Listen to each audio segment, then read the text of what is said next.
Humakot ng awards sa kauna-unahang Filipino Music Awards na organisado ng Billboard Philippines ang SB19. Sa pagtatapos ng awards night na ginanap kagabi Oktubre 21 sa SM Mall of Asia Arena, nasungkit ng mahalima ang People's Choice Artist habang Pop Song of the Year naman ang kanilang awiting Dongka.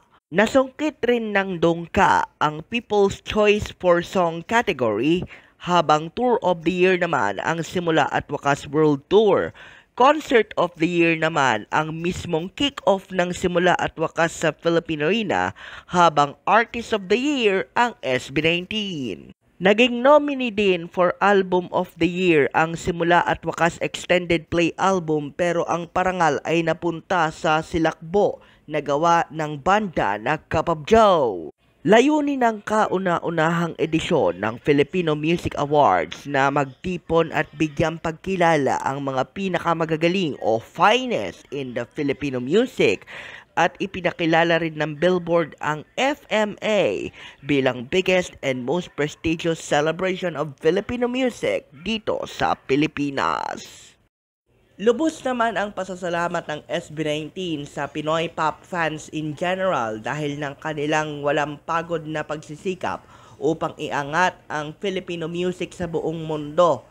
At pinasalamatan rin nila ang mga organizers ng FMA dahil ng karangalan na ibinigay sa kanilang efforts at craftsmanship bilang mga artista. At trending pa nga magpahanggang ngayong Miyerkules sa Twitter Philippines ang mga hashtags na may kinalaman sa Filipino Music Awards.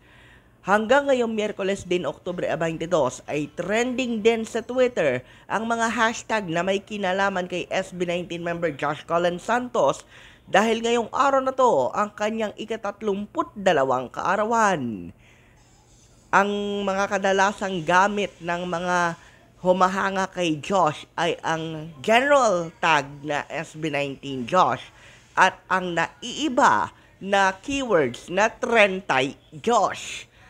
Kumbaga, 32 pero imbes na 2, ang ginawa mo sa 2 ay ginawang Josh.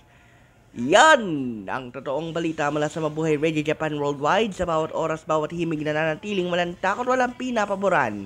Ito ang Sanbat sa Patrol number 2, Stephen Saraspe Perez.